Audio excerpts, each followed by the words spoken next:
Hello my YouTube family, कैसे हैं आप सभी। डेली लाइफ विद मीत में आप सबका बहुत बहुत स्वागत है। ये है 23 तारीख की मॉर्निंग का समय और बस मैं यहाँ पे बना रही हूँ मसाला काजू। और जिसके लिए मैंने ना थोड़ा सा घी ले लिया था, 1 चम्मच के करीब। और जब घी थोड़ा सा मतलब मेल्ट हो गया ना, उसके बाद मैंने उसमें काजू डाल दिए थे, थोड़ा सा नमक डाल दिया था स्वाद के अनुसार। तो उसके बाद मैंने डाला था इसमें आमचूर पाउडर थोड़ा सा, और थोड़ा सा डाला था मैंने चाट मसाला। तो इस तरीके से मैंने मिक्स करके इसे डब्बे में भर के रख लिया, क्योंकि बच्चे कभी उठते हैं ना, कुछ मांगते हैं खाने के लिए, तो मॉर्निंग में काजू वगैरह लेके खा लेते हैं। तो मैंने काजू स्टोर करके रख लिए, मसाला काजू। उसके बाद मैंने यहाँ बनाई है सुबह की चाय, जो कि मैं सुबह डेली पीती हूँ। और बस मैंने यहाँ पर अपने और अपने हस्बैंड के लिए चाय डाल ली है, और साथ में इनके लिए टोस्ट ले जाऊंगी। और मैं टोस्ट नहीं खाती, या तो मैं बिस्किट लेती हूँ साथ में, या फिर मट्ठी वगैरह ले लेती हूँ। तो बस यहाँ पर मैंने थोड़े से टोस्ट ले लिए हैं और थोड़ी सी मट्ठी ले लेंगे। उसके बाद हमने चाय पी। और सुबह की चाय तो ऐसी होती है ना, जो कि चाहिए ही होती है। मॉर्निंग टी से ही दिन की शुरुआत एनर्जी भरी होती है, तो मैं डेली मॉर्निंग टी तो लेती ही हूँ। इसके बाद ये हो गया है नाश्ते का टाइम, 8:45 का टाइम हो रहा था। मैं यहाँ बना रही हूँ पालक और मूली के परांठे। और इसे ना मैंने आटे में गूंद लिया था। तो मैंने क्या किया था, जैसे मैंने थोड़ी सी पालक ले ली थी, उसे अच्छे से धो के ना बारीक बारीक कट कर लिया था। 2 मूली ले ली थी, जिसे मैंने धो के छील के ग्रेट कर लिया था। और इसे ना मैंने आटे में डाल के, थोड़ा सा आटे में बेसन डाल दिया था, नमक, मिर्च, गरम मसाला डालकर, मूली और पालक डालकर, थोड़ा थोड़ा पानी डालकर, एकदम थोड़ा थोड़ा पानी डालकर इसे गूंद लिया था। और क्योंकि मूली भी पानी छोड़ती है और पालक भी पानी छोड़ती है, तो उसके पहले हम उसके पानी में आटा गूंद लेंगे, और उसके बाद ही हम अगर हमें ज़रूरत पड़ती है तो हम थोड़ा सा पानी ऊपर से डालकर आटा गूंदेंगे। तो इस तरीके से मैंने आटा लगा लिया था सख्त सा। और इसके बाद रात को मैंने 1 दिन पहले खिचड़ी बनाई थी, तो खिचड़ी भी थी साथ में। तो हस्बैंड को मतलब खिचड़ी मतलब पसंद आती है, जैसे सुबह नाश्ते में हम लोग कई बार खा लेते हैं। मैंने आपकी इसकी रेसिपी भी आपके साथ पहले शेयर की हुई है। तो यहाँ पे एक खिचड़ी थी, तो मैंने दही डाल के, ऊपर से नमक और मिर्च डाल के पापड़ के साथ अपने हस्बैंड को वो दे दी थी। और बाकी सबके लिए मैं यहाँ बना रही थी परांठे। इन्होंने कहा था कि मतलब कई बार हो जाता ना भी, जैसे हमारे घर पाठ रखाए थे, तो लगातार मसाले वाली चीज़ें खा के ना, अभी कोई भी मसाले वाली चीज़ खाने को नहीं करता है। तो अभी सिंपल खाना ही घर में बना रही हूँ, ताकि सब अच्छे से खा सके, क्योंकि इतने तीनों टाइम मसाले वाली चीज़ें खा खा के ना सबका मन भर गया मसाले वाली चीज़ों से, तो कोई भी खाने को नहीं कर रहा है। तो बस यहाँ पर मैंने परांठे उतारने लगी हूँ मैं फटाफट। तो परांठे के लिए भी दही था, तो दही के साथ डैड जी को मैंने परांठे दे दिए थे। परांठे मतलब मैं देसी घी में बना रही थी, और ऊपर से मैंने अमूल का बटर लगा दिया था। तो इस तरीके से मेरे परांठे भी बन रहे थे, और बच्चों को भी मैंने कह दिया था कि सब नाश्ता करो, ताकि नाश्ते का काम जल्दी निपट जाए, फिर दूसरे काम भी बहुत होते हैं जो करने होते हैं।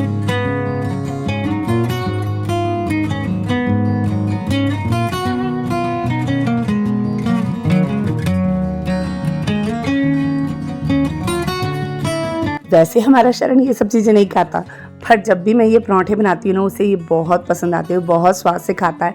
जब मेरे बच्चे छोटे भी थे ना, तब भी मैं क्या करती थी, टिफ़िन वगैरह में ना यही बनाकर डाल देती थी, जैसे परांठे वगैरह। और वैसे भी अब ठंड स्टार्ट हो गई, तो डेली अब कुछ ना कुछ नए परांठे बनेंगे। गोभी के हो गए, पालक मूली के हो गए, पनीर के हो गए, कई तरह के परांठे मैं इन दिनों में बनाती हूँ ठंड के समय में, क्योंकि ठंड के समय में ऐसा होता है, हाँ परांठे खाओ और मस्त रहो। तो बस मैं इन दिनों में परांठे ही ज़्यादा बनाती हूँ। तो बस मेरा शरण भी ये खा लेता है, उसे बहुत पसंद है ये वाले परांठे पालक मूली के। तो बस मैं यहाँ बना रही हूँ, और बच्चों को भी मैंने कह दिया था बेटा आप लोग भी खा लो करके। इसके बाद मैं लग गई थी अपनी जो डेली की क्लीनिंग होती है, उस काम में लग गई थी। तो बस मैं डैडी जी के कमरे में मैं आ गई हूँ, और बस मैं यहाँ पे पूरा अच्छे से साफ़ सफाई कर लूँगी।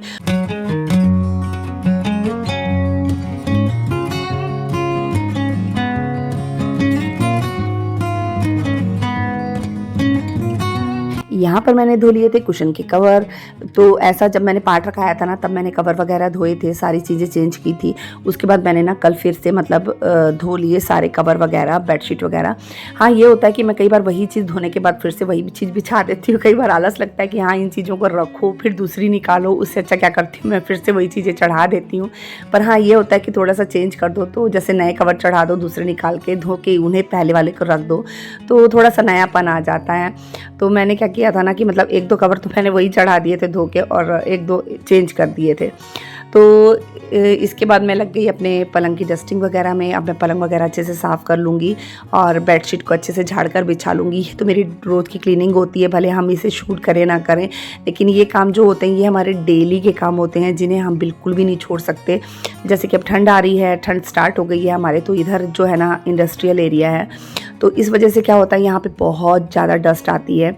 बोला जाए अगर एक दिन भी हम जैसे सुबह क्लीनिंग करके हटते हैं तो दोपहर तक वहाँ पे डस्ट दिखने लग जाती है।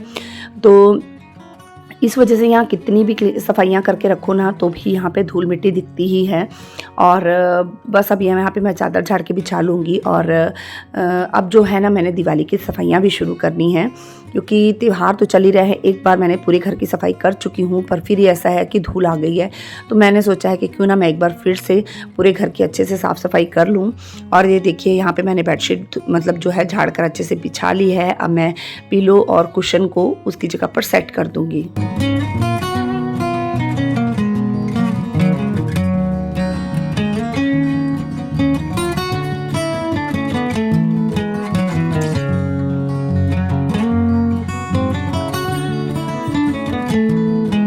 हाँ जी, ये हो गया मेरा पूरा एक बेडरूम जो था वो नीट एंड क्लीन। अब मैं आ गई दूसरे रूम में। इस कमरे की भी मैंने पूरी साफ़ सफाई कर ली थी और मैंने हॉल की भी अच्छे से साफ़ सफाई कर ली थी। अब इसके बाद मैं लग गई हूँ अपने जो झाड़ू वगैरह के काम में। तो मैंने क्या किया, जो कालीन था ना उस पे मैंने कारपेट पे मैंने डायरेक्ट पहले झाड़ू मार दिया। आज मैंने कहा मैं झाड़ू ही मार देती हूँ, और बच्चे जब उनको जब फ्री लगेगा, जब उनको फ्री टाइम मिलेगा तो वो आकर अपने आप क्लीनर चला देंगे। तो बस यहाँ पर मैं एक बार झाड़ू से पूरा जो बांस वाला झाड़ू होता है ना उससे मैंने पूरी इसकी जो डस्ट थी वो निकाल दी है।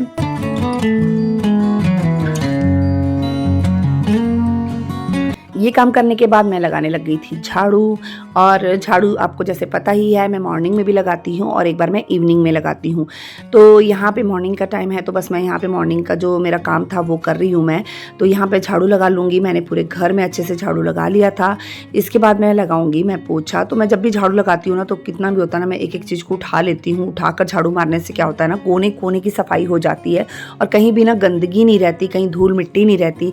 तो इस वजह से आपने देखा होगा कि कैसे मैंने इतनी हड़बड़ी में अचानक ही हमारे हमने पाठ रखा लिया। तो इस वजह से क्या होता है ना अगर हम अपना घर साफ़ रखते हैं तो हमें कोई भी चिंता नहीं होती है। हम किसी भी समय में कोई भी चीज़ अचानक से कर लेते हैं। और अगर घर गंदा हो तो हमें कई बार सोचना पड़ता है कि गेस्ट आएंगे वो क्या सोचेंगे, हमने घर कितना गंदा रखा है। लेकिन जब हम अपना घर साफ़ रखते हैं तो हमें ज़्यादा सोचने की ज़रूरत नहीं पड़ती और हम अचानक से कोई भी प्रोग्राम अच्छे से खुशियों का कोई भी प्रोग्राम घर में कर सकते हैं। और ये देखिए यहाँ झाड़ू लगाने के बाद मैं आ गई पोछा लगाने के लिए। और बस यहाँ पे मैंने अच्छे से पोछा भी लगा लिया है पूरे घर में।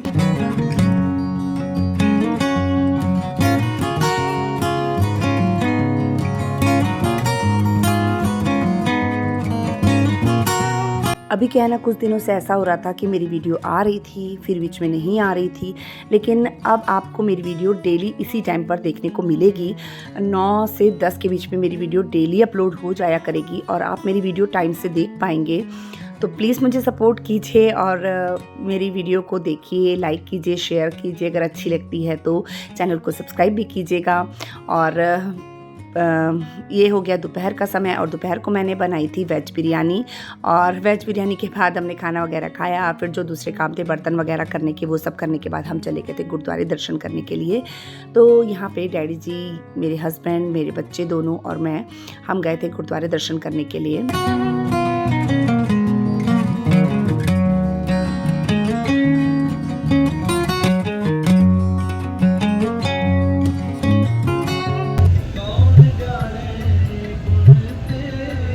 मुझे ना शब्द सुनना बहुत अच्छा लगता है और कहीं ऐसे जाते हैं हम लोग गुरुद्वारे दर्शन वगैरह करने के लिए तो मैं रास्ते में वही लगा कर रखती हूँ, मुझे बहुत अच्छा लगता है।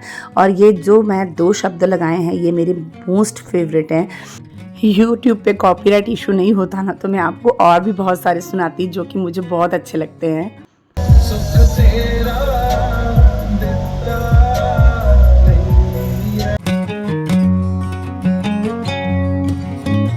हाँ जी, ये देखिए हो चुका है शाम का समय। सूर्य देवता भी कितने प्यारे लग रहे हैं इस समय पे और लाल लाल है ना, कितने अच्छे लग रहे हैं। तो मतलब हम पहुंच गए थे गुरुद्वारे और हम गुरुद्वारे में ज़्यादातर, ये हमारे घर से ना पौना घंटा दूर है गुरुद्वारा। तो बस हम यहाँ जाते हैं ना तो बहुत अच्छा लगता है। होता है कभी जाओ, बैठो, दर्शन करो, रब का नाम लो, मन को बहुत शांति मिलती है और सच में बहुत अच्छा लगता है वहाँ पर। और इसके बाद हम मत्था टेका, हमने थोड़ी देर बैठे, प्रसाद वगैरह लिया, उसके बाद हम निकल गए घर की तरफ। और अभी तो माता रानी भी बैठी हुई है, तो इतनी रौनक है सड़कों पर, इतनी जगह जगह मंदिरों में, हर जगह इतनी रौनक लगी हुई है ना, देख के बड़ा मन खुश हो रहा है। जैसे ना चहल पहल देखो तो अच्छा लगता है। और मेरा क्या, मैं ज़्यादा निकलती नहीं हूँ घर से, तो मेरे हस्बैंड कह रहे थे थोड़ा सा बाहर निकलेगी तो तुझे अच्छा लगेगा, क्योंकि घर के बाहर बहुत चहल पहल है, तो थोड़ा देखेगी, इतने लोगों को देख के कितने सब बाहर निकलते हैं घरों से, तो कितना अच्छा लगता है। तो बस हमारी घर की वापसी हो रही है, रास्ते में गुरुद्वारा, मुझे बहुत अच्छा लगता है। मैं जब भी यहाँ से निकलती हूँ, तो आपने मेरी पहले भी कई वीडियो में देखा होगा, मैं इनकी क्लिप ज़रूर लेती हूँ इस गुरुद्वारा साहिब की। और बस अब हम पहुंचने लगे हैं घर, अब घर जाएंगे। और घर आने के बाद मैंने बनाया फिर खाना, और क्योंकि इन्होंने कहा था चलो बाहर से खाना खा लेते, पर मैंने कहा नहीं, बाहर से नहीं खाएंगे, घर ही जाकर मैं बनाऊंगी और फिर हम खाना खाएंगे, क्योंकि बहुत मसाला मसाला हो गया, अब बाहर का खाना बिल्कुल नहीं, अब घर में बनाओ और खाओ। तो चलिए मैं यहीं पे अपने ब्लॉग का एंड करती हूँ, मिलते हैं नेक्स्ट ब्लॉग में, तब तक के लिए बाय बाय।